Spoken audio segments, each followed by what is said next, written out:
เป็นหมูแดดเดียวไหมหนอมันต้องปีนก่อนเฮ้ยอันนี้เฮาบ่ได้ปีนมันเป็นหมูแดดเดียวแล้วเป็นหมูครึ่งแดดมันยังไม่แห้งเอ้ยมืออื่นต่างตากอีกครึ่งมือคอยเก็บเพื่อว่าก็ให้มันมังๆกันมันจะเป็นหมูครึ่งแดดนะมันไม่เป็นหมูแดดเดียวกราบสวัสดีพี่น้องพ่อและแม่ทั้งหลายมาพบมาพอกันกับข้าวคั่วคือเก่าจ้าปลาเค็งเหลือ2 ตัวจ้าพี่น้องเอ้ยคุณแม่ว่าอยากกินปิ้งปลาเค็งอีกค่ะแซ่บเพิ่นว่า2 ตัวสุดท้ายแล้ว2 ตัวสุดท้ายปิ้งกินแรง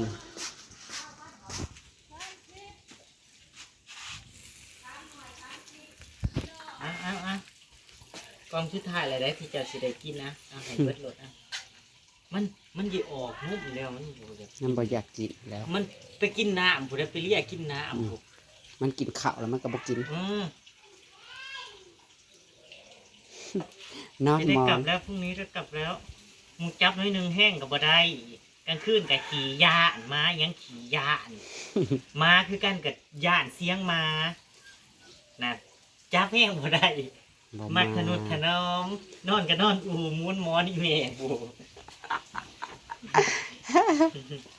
วันนี้นะนอนปีได้พี่ดอกเลยนอนปีน้ำกับน้องวีนคนหมูมีผัวเลยเนาะเขาว่าคนเฮาต้อง ผัวไปใช้จ้ะ ชีวิตฮะ ผัวไปใช้จ้ะผัวกับฟ้ากันแล้วกับใต้วังอยู่ดีระวังที่เฮาลงมาดอกก่อนผัวตายมันไปเห็นงานดีไปเห็นงานแล้วแบบนี้เงินเดือนถึงออกแล้วก็นอนเฮ้ยพักอันนี้นะมันบ่แม่นแนวสิมาขั่วกินได้นี่นะ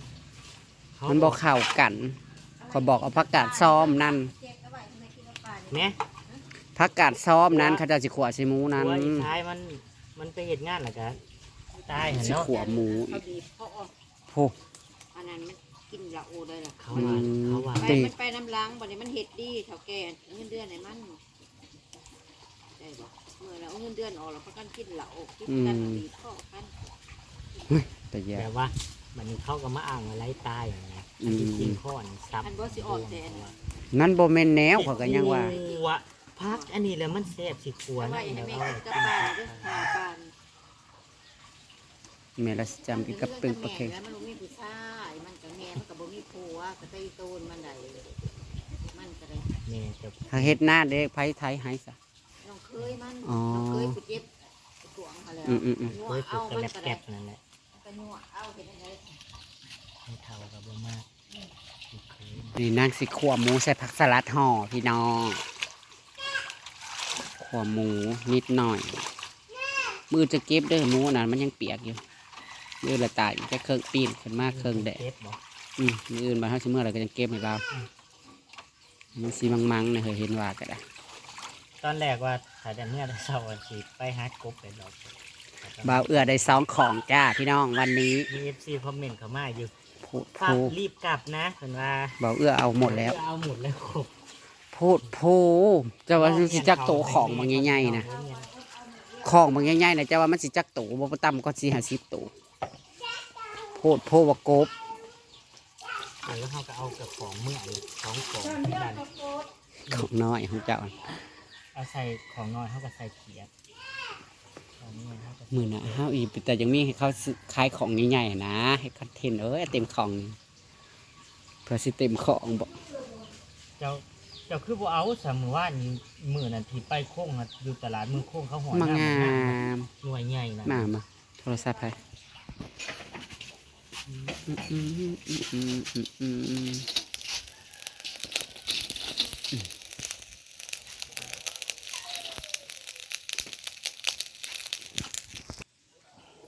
พี่น้อง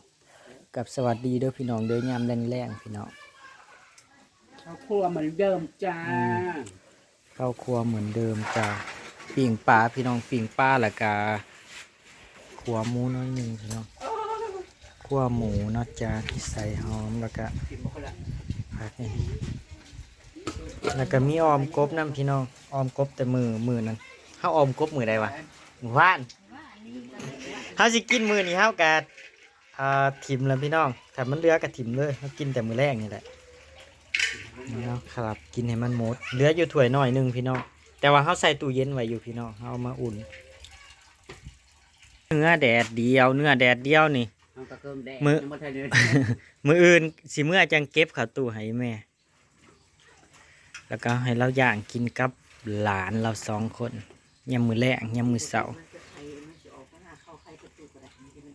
มาสุกแล้วเฮ้ยเอาเบิ่งโอ้ยสะออนหากบพี่น้อง อิสาพี่น้อง ซุ่มซองเถาเพิ่นหากบสมาโพดโพแถวโอ้ยบ่เป็นหยังเฮามือฮื้อเฮาแต่เช้าแม่นั่งตุยกับอาตินี่จานนี่จานแม่นั่งตุยกับอาติผัดบ่ไปน้ำเนาะ ยังไปครับหายัง สะอ่อนนี่พี่น้องนี่คือกับข้าวเย็นพี่น้องอันนี้คือกับข้าวเย็นเฮายังสิขัวพี่ขัวเนื้อหมูก่อนพี่น้องเลยคือขัว ขัวเนื้อหมูมึงแน่กบนะพี่น้องเศร้าลอยกับ2 เถาสมาโพดแต่2 เถาเพิ่นน่ะเพิ่นได้แต่กบเบาตายเฮากะบ่เป็นหยังเฮาอดเอาก่อน อีกมื้อหนึงเพราะว่ากะคองกะเตรียมเลยพี่น้อง2 กะคองเพิ่นสิเอามื้ออันนั้น จะมานอนแอ่งแมงคักแทบาดเฮ้ยอันเรื่องกินน่ะบ่ได้ปานใดดอกพี่น้องเห็นมันม่วนหมู่หาอะไรอยากหาน่ะเด้ม่วนเอามาค้างไว้เพราะเพิ่นก็ว่าสิอันบ่ได้ขายได้เคยดอกเพิ่นว่าสิไว้เฮ็ดตากแห้งไว้ให้พี่ปีใหม่นำแล้วก็สิตากแห้งไว้ให้แม่เพิ่นนำเด้เฮาก็เฮ็ดตากแห้งไว้ก็ได้เฮาก็เพราะว่าในเฮือนก็ย่างอยู่แล้วนี่เราก็เฮ็ดกินประจำห้ามจำยังส่วนมากนะห้ามมากนะกะแบ่งให้พี่ให้น้องกินนะพี่น้องเอ้ยมันจะขี้เยอะเกินห่วยครับพอ 30 ปลายกว่าโตเนาะ เดี๋ยวมันเกือบเช้ายังหลายอยู่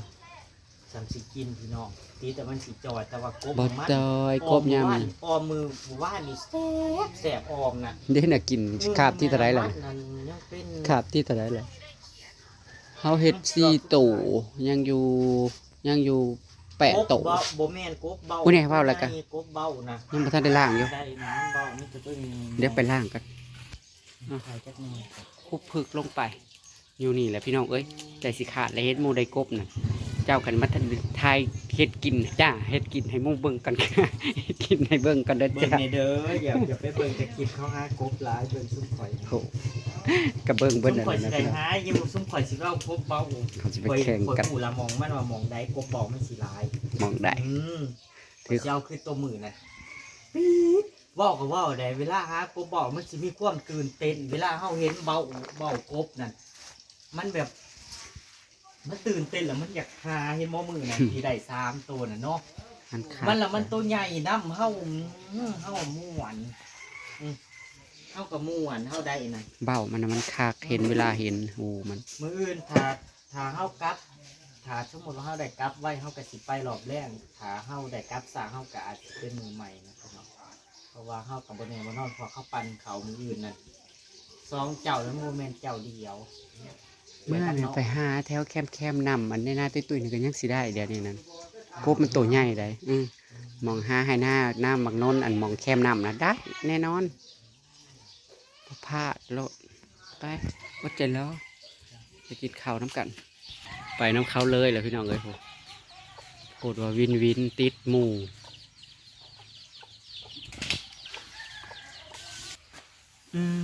มันคือหนายเธอมันมาตื้ออีหยังมันนี่นะ จากเอาผ้าใส่น้ เฮ็ดมันปวดรถเนี่ยมันคือมาตึกแต่ในเล็กอันนี้บ่เข้าใจมันตึกรถดีนะบ่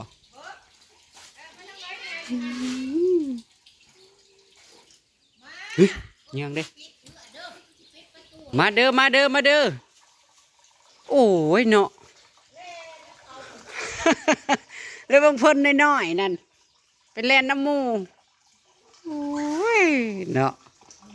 พอแห้งแล้วนี่นะ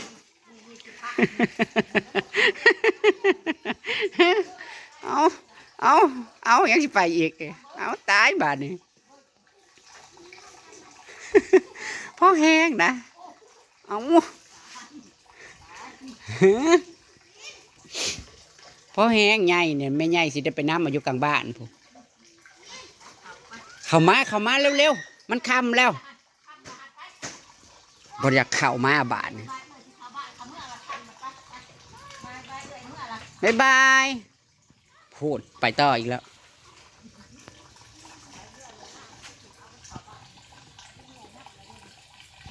โพดโพโอ้ยบาดใหญ่ไปเป็นแห้งแล้วสิได้ไปหาน้ำมาอยู่กลางบ้าน ประตูล็อกไว้โลดล็อกหุย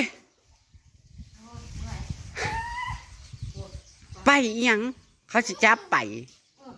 เอาเขาว่าอีโรดค่ะ เอาไปเมี่ยนมานี่ไปเมี่ยนเก็บ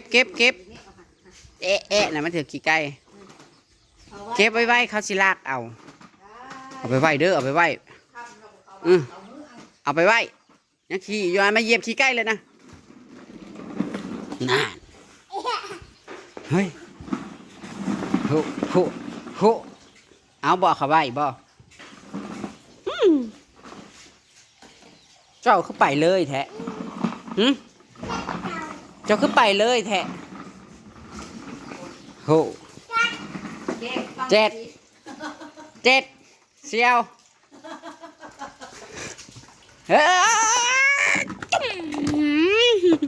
จักสิเปิดเห็ดหยังบ่ ยัง เจ็ดเลยโอ้ยเอานะก็ได้ เขาแหละน้ำเขา ใส่บางคำถือให้เอาเบิ่งแน่ถือให้เอาเบิ่งแน่มาถือมามันยังวะ โอ้ยเอานะก็ได้ ถือมะพร้าวฮั่น เอากระติดอ่างอยู่หั่นแหละ มาสิอ่านเนี่ยมันจะยังไม่ ถือ กิน มะพร้าวให้เอาเบิ่งแน่ไว้เดี๋ยวไว้สิกินข้าวเลยนี่นะ กิน ข้าวกินข้าว มากินข้าวน้ำกัน มือไว้ ไปพี่น้องเอ้ยเราจะไปถ่ายตอนกินให้เบิ่งดัจ้าเฮ็ดอยู่เฮ็ดกินอยู่นี่แหละจ้ามื้ออื่นจะติดตามไปเอาข่าวน้ำกันเลยจ้าพี่น้องตามคลิปหน้าก็ได้ขอบคุณพี่น้องมาสุขคนเลยจ้ากับมาเบิ่งมาชมนะคะวินสวัสดีครับ น้องนอนสวัสดีครับก่อนนะไว้สวัสดีครับ